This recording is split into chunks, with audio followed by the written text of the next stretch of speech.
Hello everyone, good evening, नमस्कार, जय हिंद। स्वागत है आप सभी का डागर कंसेप्ट के इस ऑनलाइन प्लेटफॉर्म पे। तो भाई कैसे हैं आप सभी लोग? उम्मीद करती हूँ सब लोग बहुत अच्छे होंगे। एग्जाम की तैयारी आप सभी लोगों की चल रही होगी। तो भाई अपना टॉपिक यहाँ पे थ्योरी का टॉपिक चल रहा था ग्रंथियाँ, ग्लैंड्स, जिसकी हमारी शायद 5 क्लास हो चुकी थी, जिसमें हम अपनी मोस्टली अंतःस्रावी ग्रंथियों के बारे में कर चुके थे। बस कुछ हार्मोन हमारे पीयूष ग्रंथि के बचे हुए थे और एक हमें अपनी मिश्रित ग्रंथि पढ़नी है, जो आज हम अपनी इस क्लास में पढ़ेंगे। ठीक है, तो आप सभी को पता है भाई, ये क्लास जो है वो लाइव क्लास नहीं है, लाइव प्रीमियर क्लास है। तो आप सभी को मैं पहले ही बता दूं, अगर आप में से कोई बच्चा यहाँ पे डाउट पूछेगा तो वो डाउट ना मुझे दिखाई देंगे, ना मैं आपके डाउट का आंसर दे पाऊंगी। हाँ, डाउट क्लास अलग से रख दी जाएगी। जब ये टॉपिक कंप्लीट हो जाएगा तो किसी दिन अलग से डाउट क्लास रख दी जाएगी, तब आप अपने डाउट पूछ सकते हो। ठीक है, तो आप सभी लोग इस क्लास को सीरियस होके देखिएगा, ये सोच के कि हमें बस यहाँ से नोट्स बनाने हैं या फिर पढ़ना है। आप अगर कमेंट के इरादे से देखोगे तो आपको ना तो कमेंट का आंसर मिलेगा और ना मैं आपका कमेंट देख पाऊंगी। ठीक है, चलिए। तो भाई हमने अपनी पिछली क्लास में पीयूष ग्रंथि को शुरू किया था। हमारी पीयूष ग्रंथि हमने शुरू की थी अपनी पिछली क्लास में, और जिसमें हमने पीयूष ग्रंथि के हार्मोन्स के कुछ हार्मोन्स के बारे में बात भी कर ली थी। हमने यहाँ पे बात की थी पीयूष ग्रंथि के पश्च भाग से जो हार्मोन स्रावित होते हैं, यानी वो हार्मोन जो हाइपोथैलेमस के द्वारा बनाए जाते हैं लेकिन पीयूष ग्रंथि उनका स्रावण करती है, वो हार्मोन्स हम कर चुके हैं अपनी पिछली क्लास में। और उसके साथ ही हमने पीयूष ग्रंथि के अग्रभाग से स्रावित होने वाले हार्मोन, जिनमें से 2 हार्मोन हम वहां वो भी कर चुके हैं। पहला हार्मोन ग्रोथ हार्मोन और दूसरा हार्मोन प्रोलैक्टिन हार्मोन, ये 2 हार्मोन हम कर चुके हैं। तो अब हम पीयूष ग्रंथि का हार्मोन नंबर 3 यहाँ पे करने वाले हैं। ठीक है, पीयूष ग्रंथि का तीसरा हार्मोन हम अपनी इस क्लास में यहाँ पे करने वाले हैं, क्योंकि आप सभी को पता है 11 हार्मोन पीयूष ग्रंथि स्रावित करती है, लेकिन 11 के 11 हमें नहीं करने हैं। जो 7-8 हार्मोन हमारे इंपॉर्टेंट हैं, सिर्फ वो हार्मोन हमें करने हैं, जिनमें से 2 हम कर चुके हैं। तीसरा हार्मोन होता है जिस हार्मोन को कहा जाएगा TSH। क्या बोलेंगे? TSH। इसी हार्मोन को TSH हार्मोन इसीलिए कहा गया है क्योंकि इसकी जो फुल फॉर्म होती है उसे आप बोलोगे थायराइड। ठीक है, हिंदी में लिख देती हूँ भाई, क्योंकि मोस्टली बच्चे हिंदी से ही रिलेटेड होते हैं। थायराइड, थायराइड स्टिमुलेटिंग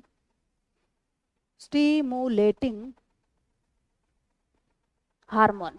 ठीक है, थायराइड स्टिमुलेटिंग हार्मोन, या फिर इसको आप बोल सकते हो थायराइड उत्तेजक हार्मोन। स्टिमुलेटिंग को हिंदी में कहा जाता है उत्तेजक, तो थायराइड उत्तेजक हार्मोन भी इसे बोल सकते हो, या फिर थायराइड स्टिमुलेटिंग हार्मोन भी इसको बोल सकते हो।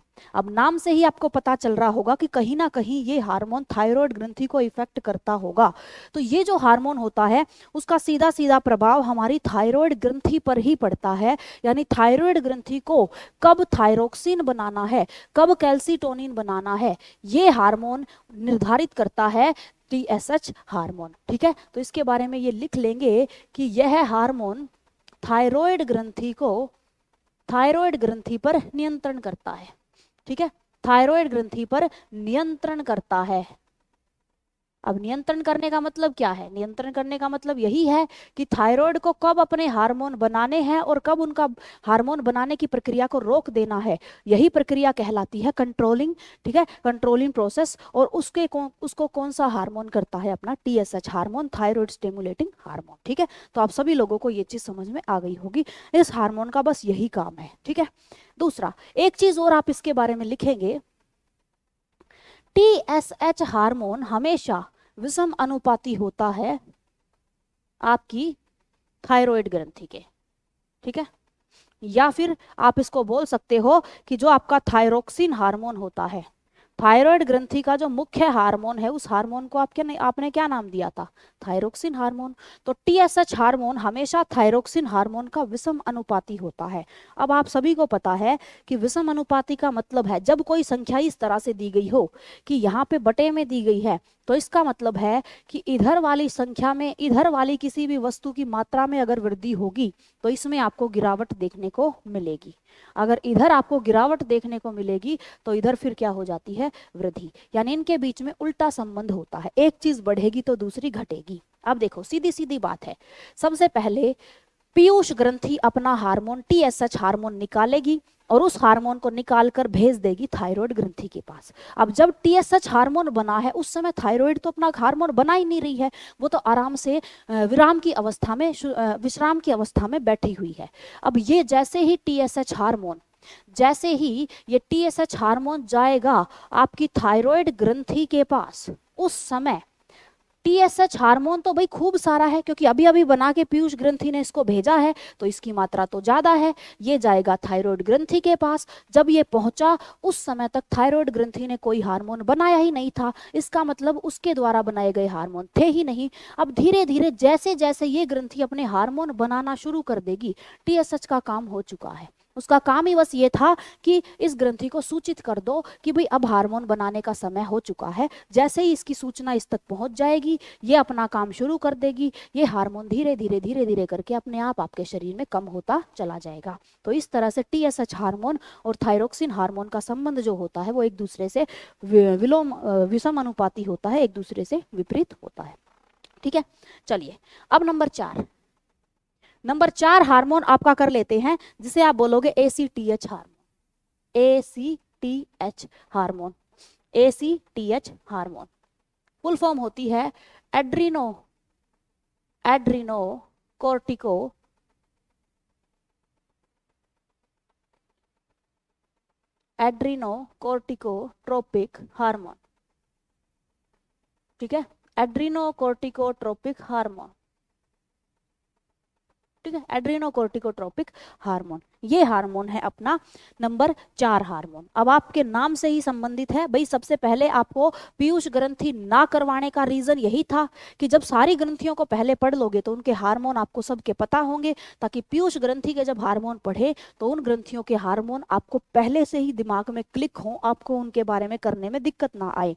अब आप सभी एड्रीनल ग्रंथि पढ़ चुके हो और आप सभी को पता है एड्रीनल ग्रंथि 2 भागों में बटी हुई होती है, मेडुला भाग और कोर्टेक्स भाग। तो कोर्टेक्स भाग 3 जो हार्मोन बनाता है, उन तीनों हार्मोन पर कंट्रोल करने का काम कौन करता है? आपका एसीटीएच हार्मोन। ठीक है, तो इसमें लिख लेंगे कि एसीटीएच जो होता है वो एड्रीनल ग्रंथि के कोर्टेक्स भाग के हार्मोन। ठीक है, एड्रीनल ग्रंथि के कोर्टेक्स भाग पर नियंत्रण करता है। ठीक है, और इस भाग द्वारा 3 हार्मोन बनाए जाते हैं आपके,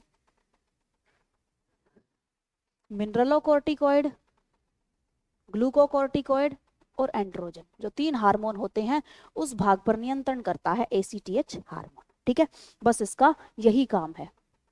अगला नंबर 5 हार्मोन आपका हो जाएगा, जिसे आप बोलोगे प्रोलैक्टिन हम कर चुके हैं। नंबर 5 हो जाएगा आपका एमएसएच हार्मोन। एमएसएच हार्मोन, ठीक है, एमएसएच हार्मोन। अब एम से आप सभी को पता होगा कि एम से ही आपका एक मेलेनिन पिगमेंट बन रहा था। आपका एक मेलेनिन पिगमेंट बन रहा था जो पीनियल ग्रंथि के द्वारा स्रावित किया जा रहा था। मेलेटोनिन हार्मोन, ध्यान रखो, याद रखो, मेलेटोनिन हार्मोन आप सभी लोगों ने पीनियल ग्रंथि में पढ़ा है। तो इसको बोला जाता है मेलानोसाइट स्टिमुलेटिंग हार्मोन। ठीक है, मेलानोसाइट स्टिमुलेटिंग हार्मोन।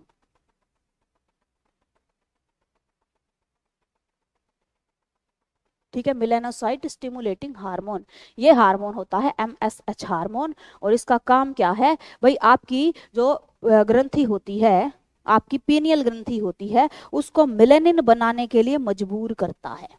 ठीक है, पीनियल ग्रंथि को मेलेनिन बनाने, मेलेनिन वर्णक, मेलेनिन पिगमेंट जो आपके शरीर में होता है, मेलेनिन बनाने हेतु प्रेरित करता है।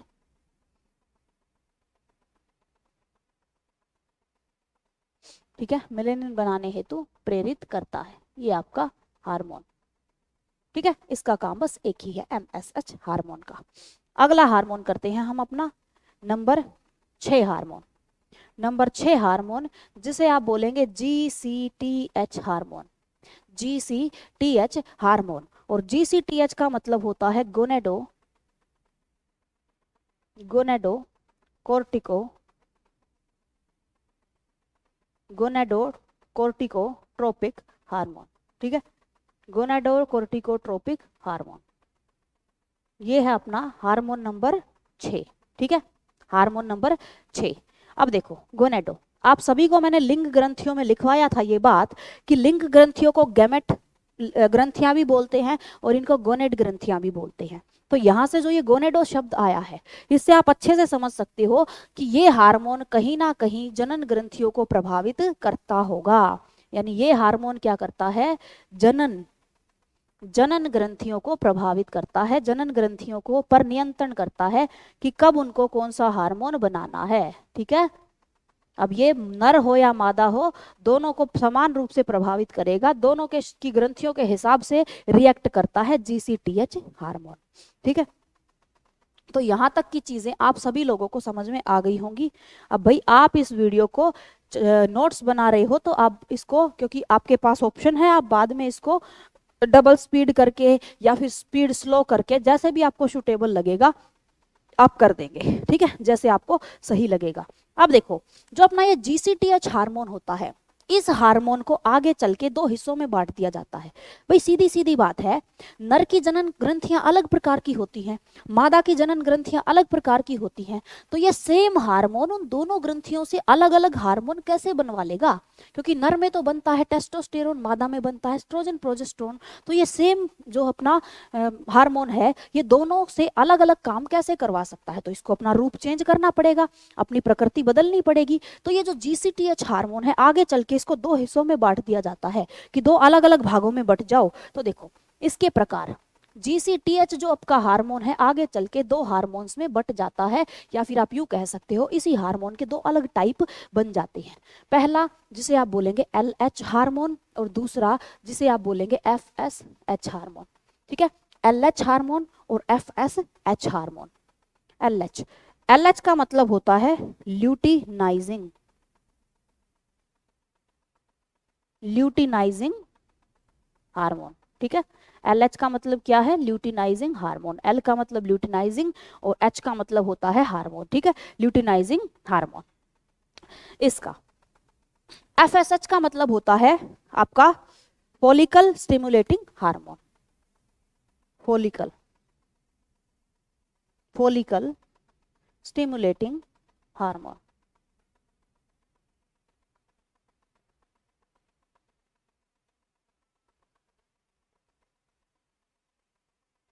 ठीक है, follicle stimulating hormone, luteinizing hormone, ये दो हार्मोन अपने जो है वो जीसीटीएच की ही टाइप होते हैं। यानी जीसीटीएच ही आगे चल के इन हार्मोन में बदल जाता है, इनमें कन्वर्ट हो जाता है। अब देखो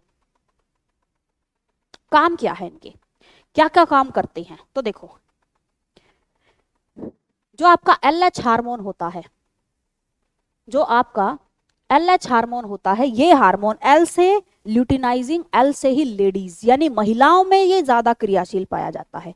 फीमेल्स में ये जो है ये मैक्सिमम मात्रा में पाया जाएगा। पहली बात तो इसमें ये लिखेंगे कि मादाओं में, मादाओं में यानी जो मादाएं होती हैं, फीमेल्स होती हैं, मादाओं में अधिक क्रियाशील पाया जाता है एलएच हार्मोन। ठीक है, मादाओं में अधिक एक्टिव पाया जाएगा, अधिक क्रियाशील होता है एलएच हार्मोन। ठीक है, दूसरा इसके बारे में याद रखेंगे, अंडे के निर्माण में सहायक होता है। अंडे का निर्माण कब अंडाशय को करना है? अंडाशय को अंडा बनाने के लिए प्रेरित कौन करेगा? LH hormone. ठीक है, अंडे के निर्माण में सहायक। ठीक है, अब आप सभी ने पता, आप सभी को पता है एस्ट्रोजन हार्मोन अंडा बनाता है, लेकिन एस्ट्रोजन बनाने से पहले अंडाशय को प्रेरित तो करना पड़ेगा, अंडाशय को तैयार तो करना पड़ेगा। तो यहाँ पे लिख लेंगे ये बात कि अंडाशय को अंडे निर्माण हेतु, अंडे निर्माण हेतु प्रेरित करता है। ठीक है, अंडे निर्माण हेतु प्रेरित करता है।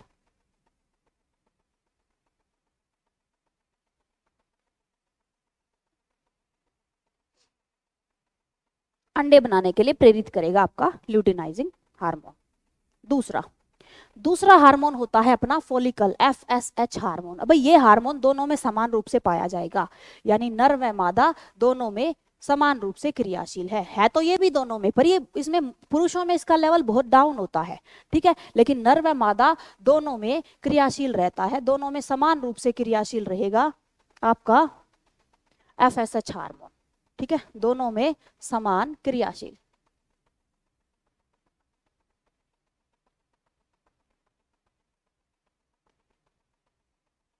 ठीक है, और ये जो हार्मोन है नर को शुक्राणु नर में शुक्राणुओं के निर्माण में सहायता करेगा और फीमेल्स जो होती हैं उसमें अंडे के निर्माण में सहायता करेगा, ठीक है। अंडा यानी कि देखो जैसे अंडा बन तो जाता है, अंडा बन तो जाएगा, लेकिन बनने के बाद उसको परिपक्वता देना भी तो आवश्यक है, उसको जिंदा भी तो रखना है, तो ये क्या करेगा, अंडे के पोषण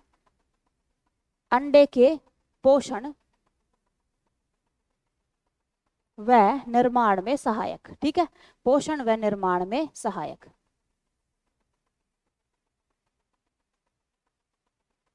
ठीक है, अंडे के पोषण व निर्माण में सहायक होगा। और उसका एक पॉइंट और मुझे याद आ गया, तो आप इसका LH हार्मोन का एक पॉइंट और लिख लेंगे, अंडा बनाएगा भी, बनाने में भी हेल्प करेगा और उसके साथ साथ अंडे को निषेचन के लिए भी तैयार करेगा। निषेचन प्रक्रिया आप सभी को पता है, जब नर के शुक्राणु और मादा का अंडा मिलता है और उनके मिलने से जो एक नई कोशिका बनती है जिसे जाइगोट कहा जाता है या युग्मनज कहा जाता है, वो अपनी कोशिका उस निर्माण की प्रक्रिया को क्या कहा जाता है, निषेचन या फिर फर्टिलाइजेशन। तो अंडे को निषेचन हेतु तैयार करता है, निषेचन हेतु तैयार करता है आपका LH हार्मोन, ठीक है, निषेचन हेतु तैयार करता है। तो यहाँ तक अब कुछ उसमें क्या होता है, LH हार्मोन को नंबर 7 हार्मोन, FSH हार्मोन को नंबर 8 हार्मोन करके दे देते हैं। हालांकि हम चाहें तो इसको GCTH के ही पार्ट, क्योंकि है तो ये GCTH के ही पार्ट, लैंगिक अंग उसके हार्मोन के ही पार्ट हैं, लेकिन आप इसको संख्या अलग दो या फिर आप इसको संख्या वही दो, उस चीज से कोई फर्क नहीं पड़ता, ठीक है। तो भाई आप सभी लोगों को यहाँ तक चीजें मेरे हिसाब से समझ में आई होंगी, ठीक है, हर किसी को चीजें यहाँ तक समझ में आ गई होंगी, किसी को कोई दिक्कत नहीं होगी। और यहाँ तक अपने मोस्टली हार्मोन, जो अपने मुख्य हार्मोन है जो पीयूष ग्रंथि से आपको याद रखने थे, वो हार्मोन आपके पूरे हो चुके हैं, ठीक है, जहां से एग्जाम में क्वेश्चन आता है, ज्यादा आपको करने की जरूरत है नहीं, ठीक है। चलिए अब हम आते हैं अपनी एक अग्नाशय के ऊपर। यहां तक अपनी सारी की सारी अंतःस्रावी ग्रंथि पूरी हो चुकी है। बहिस्रावी ग्रंथियों से यकृत से क्वेश्चन आ जाता है, लेकिन यकृत का मुख्य रोल पाचन में होता है, इसीलिए यकृत का फंक्शन पाचन में ज्यादा पढ़ाया जाता है। और मैंने भी आपको पाचन में पढ़ाया होगा कि यकृत आपका क्या बनाता है, यकृत का रोल बहुत बड़ा है, यानी वो कहाँ कहाँ क्या बनाएगा, वो सब चीजें अलग अलग तंत्र के अंतर्गत आती रहती हैं। अभी हम बात करेंगे मिश्रित ग्रंथि, जो एकमात्र ग्रंथि हमारे शरीर में पाई जाती है, मिश्रित ग्रंथि के बारे में। मिश्रित ग्रंथि, मिक्स्ड ग्लैंड, जो हार्मोन भी बनाती है, एंजाइम भी बनाती है और रस भी बनाती है, ये सारी चीजों का निर्माण करती है, उस ग्रंथि को आप क्या बोलते हो, मिश्रित ग्रंथि बोलते हो। और अब हम उसी ग्रंथि के बारे में पढ़ेंगे, मिश्रित ग्रंथि के बारे में। एक ही ग्रंथि होती है अपना अग्नाशय, अपना अग्नाशय, जिसे आप पैंक्रियाज भी बोलते हो, जिसे आप सभी लोग पैंक्रियाज भी बोलते हो। तो अग्नाशय या फिर पैंक्रियास, अग्नाशय बोलेंगे या फिर हम इसको क्या बोल देंगे, पैंक्रियास, अग्नाशय। अब देखो ये मिश्रित ग्रंथि है, क्योंकि ये क्या बनाएगी, हार्मोन भी बनाएगी, हार्मोन भी बनाएगी प्लस एंजाइम भी बनाएगी प्लस रस भी बनाएगी, प्लस रस, तीनों का निर्माण करती है।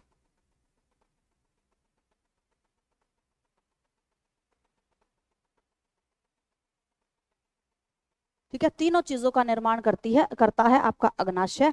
अब देखो जो अग्नाशय होता है, क्वेश्चन पूछ लिया जाता है कि भी हमारे शरीर में अग्नाशय को सबसे पहले किसने खोजा था, तो अपने एक साइंटिस्ट थे लैंगरहैंस, इसके खोजकर्ता थे लैंगरहैंस, खोजकर्ता, इसके खोजकर्ता का नाम था लैंगरहैंस। अब भाई लैंगरहैंस को इसका खोजकर्ता क्यों कहा गया है, वो बात भी हम आगे करेंगे, ठीक है। लैंगरहैंस इसके खोजकर्ता थे। अब उन्होंने सबसे पहले मानव शरीर में अग्नाशय को खोजा था कि भाई मानव के शरीर में अग्नाशय नाम का कोई अंग होता है, और ये अंग जो है वो बहुत बड़ी भूमिका निभाता है किसके अंदर, पाचन वगैरह के अंदर, और अपने एंजाइम वगैरह भी बनाता है। तो देखो जो आपका अग्नाशय होता है ये 4 प्रकार की कोशिकाओं से बना होता है, 4 प्रकार की कोशिका से बना होता है, 4 प्रकार की कोशिका से बना है। 4 टाइप की सेल से बना हुआ होता है भाई। कौन कौन सी सेल्स हैं, कौन कौन सी 4 टाइप की सेल्स हैं? तो नंबर 1 जिसे आप बोलोगे अल्फा सेल, जिसे आप क्या बोलोगे? अल्फा कोशिका, अल्फा कोशिका। दूसरी होती हैं जिन्हें आप बोलोगे बीटा कोशिका, जिन्हें आप क्या बोलोगे? बीटा कोशिका। तीसरी होती है अपनी डेल्टा कोशिका, तीसरी होती है डेल्टा कोशिका। और चौथी होती है जिसे बोला जाता है एफ कोशिका, एफ कोशिका। ये 4 टाइप की सेल्स होती हैं जिनसे बना हुआ होता है अपना अग्नाशय, अल्फा, बीटा, डेल्टा और एफ। इन 4 टाइप की सेल से बना हुआ है।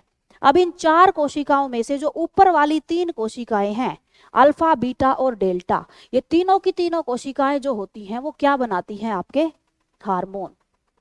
ये तीनों कोशिकाएं, ऊपर वाली तीनों, हार्मोन बनाती हैं, हार्मोन का निर्माण करती हैं। इसी कारण इन तीनों कोशिकाओं को अंतःस्रावी कोशिका कहा जा सकता है। इन तीनों टाइप की सेल्स को आप क्या बोल सकते हो?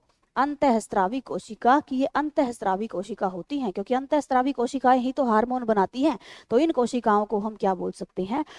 अंतःस्रावी कोशिकाएं। और इन्हीं 3 कोशिकाओं की खोज सबसे पहले लैंगरहैंस ने की थी, जिन्हें लैंगरहैंस की द्वीपिकाएं भी कहा जाता है। अब भाई साहब, अग्नाशय में 4 टाइप की कोशिकाएं होती हैं, जिनमें से 3 टाइप की अकेले लैंगरहैंस ने खोज दी। तो भाई फिर इनको जनक की उपाधि तो मिलनी ही चाहिए थी, जिसने 70 से 80% कोशिकाएं खोजी है। इसी कारण अग्नाशय का जनक या अग्नाशय के खोजकर्ता लैंगरहैंस को बोल दिया गया था।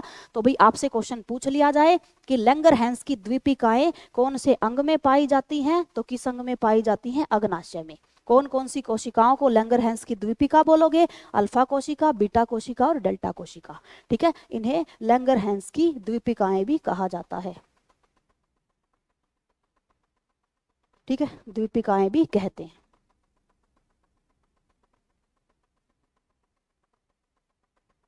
ठीक है, ये आपको चीजें समझ में आ गई होंगी।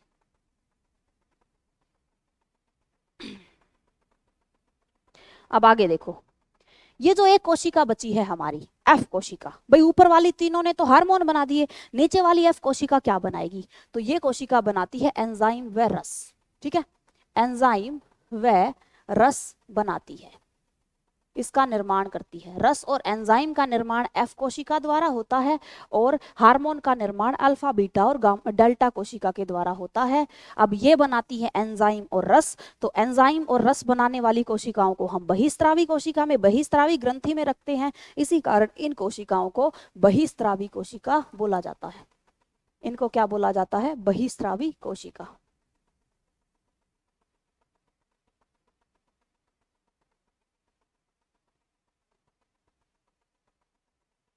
इन्हें बहिस्रावी कोशिका कहा जाता है। तो आपसे यहाँ से क्वेश्चन पूछ ले तो आप गलत नहीं करोगे।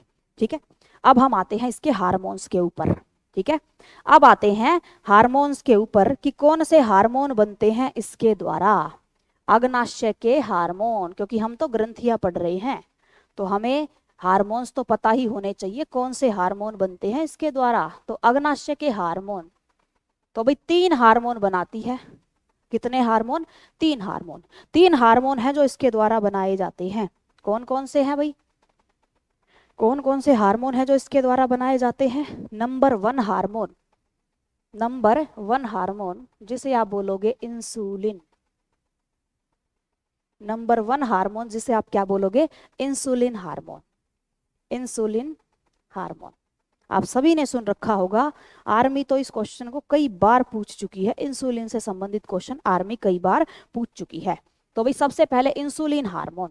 अब इंसुलिन हार्मोन के बारे में एक क्वेश्चन तो आपसे ये पूछा जाएगा कि भाई इसकी खोज किसने की थी? इंसुलिन हार्मोन के खोजकर्ता कौन थे? खोज किसने की थी? तो इसकी खोज की थी बेंटिक,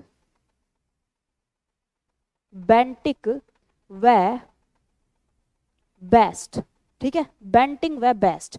और भाई कुछ किताबों में बेस्ट को बीस्ट भी लिखा हुआ है, तो बेस्ट हो या बीस्ट हो, क्योंकि आप सभी को पता है इंग्लिश की थोड़ी प्रोनाउंसिएशन अलग हो जाती है, कुछ लोग इसको बेस्ट बोल देते हैं, कुछ इसको बीस्ट बोल देते हैं। ठीक है, तो बेंटिक व बेस्ट या फिर बीस्ट कोई भी आपको ऑप्शन में मिल सकता है, एक मिलेगा। ठीक है, तो बेंटिंग व बिस्ट ने इसकी खोज की थी, जो इसके क्या है, खोज करता है। अब आपसे पूछ लेंगे कि इंसुलिन हार्मोन जो है वो करता क्या है, तो देखो इस हार्मोन का कार्य होता है रक्त में पाए जाने वाले, रक्त में पाए जाने वाले अतिरिक्त ग्लूकोज, अतिरिक्त ग्लूकोज जो एक्स्ट्रा ग्लूकोज आपके खून में है, जिसे आप रक्त शर्करा कहते हो, रक्त में पाए जाने वाले अतिरिक्त ग्लूकोज को ग्लूकागोन की सॉरी ग्लाइकोजन में बदल के यकृत में संचित कर देता है। यानी रक्त में पाए जाने वाले अतिरिक्त ग्लूकोज को ग्लाइकोजन में बदलता है। ठीक है, ग्लाइकोजन में बदलता है, ग्लाइकोजन में बदलकर यकृत में संचित करता है, ताकि भविष्य में जब हमें जरूरत पड़े तो हम यकृत से निकाल के उसका उपयोग कर सकें। जब जरूरत नहीं है तो वो खून में पड़ा पड़ा बेफालतू में रक्त शर्करा का लेवल ना बढ़ाए। अतः आप कह सकते हो कि यह रक्त शर्करा को नियंत्रित रखता है, रक्त शर्करा को क्या करता है, बैलेंस करता है, नियंत्रित रखता है, बैलेंस करता है, कंट्रोल करता है आपका इंसुलिन हार्मोन। ठीक है, इंसुलिन हार्मोन। अगर हम बात करें तो जिंक, जिंक इसके लिए आवश्यक है, जिंक इसके लिए आवश्यक है। अगर इंसुलिन हार्मोन आपको शरीर में बनाना है तो फिर आपको भोजन में पर्याप्त मात्रा में जिंक लेना ही पड़ेगा। और ये क्वेश्चन भी आर्मी पूछ चुकी है, इंसुलिन के निर्माण के लिए शरीर में किसका होना बहुत जरूरी है, तो किसका होना बहुत जरूरी है, आपके इंसुलिन का, सॉरी जिंक का। ठीक है, जिंक का होना बहुत जरूरी है। एक और लिख लेंगे, इंसुलिन की कमी से मधुमेह रोग हो जाता है। भाई इंसुलिन नहीं बनेगा तो एक्स्ट्रा ग्लूकोज ग्लाइकोजन में नहीं बदलेगा, खून में ही पड़ा रहेगा, और खून में पड़ा रहेगा तो फिर वो क्या करेगा, रक्त शर्करा का लेवल बढ़ाएगा। तो इंसुलिन की कमी से, इंसुलिन की कमी से मधुमेह रोग हो जाता है, मधुमेह, और मधुमेह को ही बोला जाता है डायबिटीज।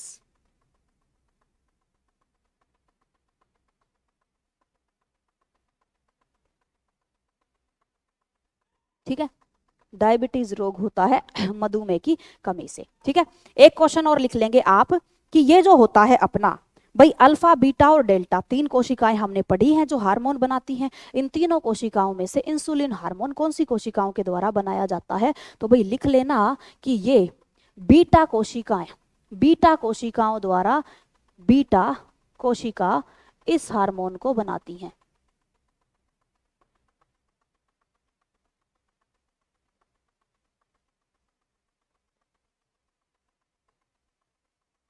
ठीक है, बीटा सेल बनाएंगे, बीटा कोशिका इस हार्मोन को बनाती है। ठीक है, तो यहां तक आपको इंसुलिन हार्मोन समझ में आ गया होगा भाई सभी लोगों को। ठीक है, इंसुलिन हार्मोन सभी को समझ में आया होगा, इसका काम क्या होता है। अगला नेक्स्ट हार्मोन करेंगे हम, नंबर 2 हार्मोन, नंबर 2 हार्मोन, और इस हार्मोन का नाम होता है ग्लूकागोन हार्मोन, ग्लूकागोन।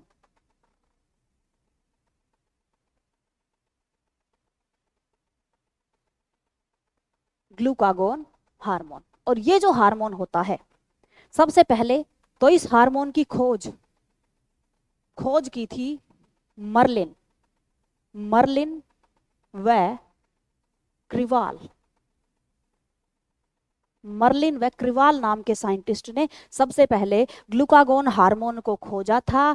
ये हार्मोन अल्फा कोशिका द्वारा बनाया जाता है। ठीक है, अल्फा कोशिका,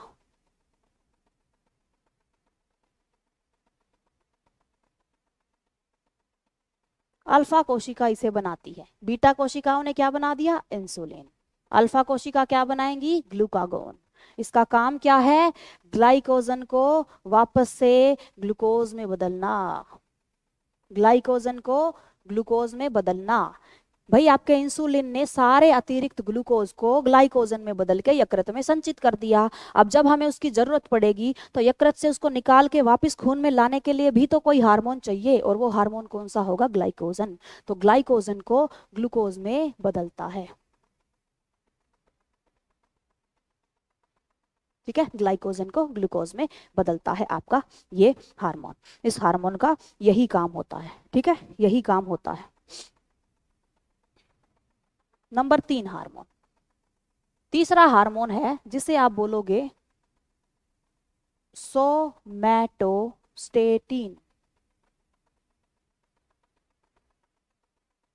सोमैटोस्टेटिन हार्मोन, तीसरा हार्मोन है सोमैटोस्टेटिन हार्मोन। ठीक है, सोमैटोस्टेटिन तीसरा हार्मोन होता है। अब भाई देखो, ये जो हार्मोन होता है आप सभी लोगों का सोमैटोस्टेटिन हार्मोन, सबसे पहले तो इस हार्मोन की खोज से क्वेश्चन नहीं पूछा जाएगा, क्योंकि इसकी खोज में 14 लोगों की भूमिका थी। 14 लोगों के ग्रुप ने इसको खोजा था, इसीलिए कोई स्पेसिफिक साइंटिस्ट इसका खोजकर्ता में शामिल नहीं किया जाता। इसमें आपको बस पहली चीज तो ये याद रखनी है कि ये डेल्टा कोशिका द्वारा बनाया जाता है। ठीक है, डेल्टा कोशिका द्वारा निर्मित है।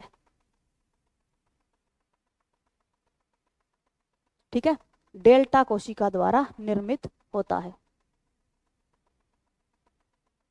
यह हार्मोन। ठीक है, आप सभी लोगों को पता होगा बहुत अच्छे से, तो आप इस चीज को याद रखेंगे, ये हार्मोन इसको करता है। दूसरा, इस हार्मोन का क्या है, काम क्या है? ये हमारे बीएमआर पर नियंत्रण करता है। बीएमआर पर नियंत्रण। अब आप सभी को पता है बीएमआर होता है बेसल मेटाबॉलिक रिएक्शन। आपके शरीर में जितनी भी पाचन संबंधी जैविक अभिक्रियाएं होती हैं उन सारी अभिक्रियाओं को क्या करता है? कंट्रोल करता है बीएमआर। ठीक है, इसीलिए बीएमआर को बोला जाता है आपका बेसल। ध्यान रखेंगे, बीएमआर की फुल फॉर्म भी पता होनी चाहिए आपको। Basal metabolic rate. ठीक है, बेसल मेटाबॉलिक रेट। ठीक है, इस पर कंट्रोल करता है आपका सोमैटोस्टेटिन हार्मोन। यानी यूं समझ लीजिए आपकी पाचन की दर को नियंत्रित रखेगा कि ना तो पाचन इतनी तेज हो जाए कि आपने जो खाना खाया वो खाना आपके 1 घंटे में ही पच जाए, जिसके कारण हर 1 घंटा आपको खाना खाना पड़े। ना खाने की पाचन की दर को इतना धीमा कर दे कि आपने 1 दिन खाना खा लिया तो 3 दिन तक आपके शरीर में पचे ही ना।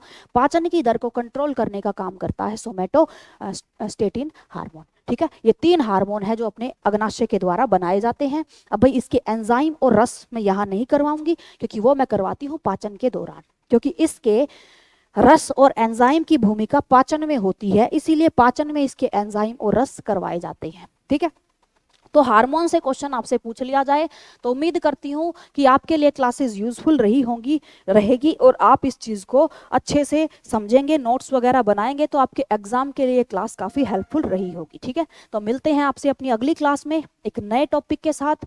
तब तक के लिए जय हिंद, जय भारत, धन्यवाद सभी को।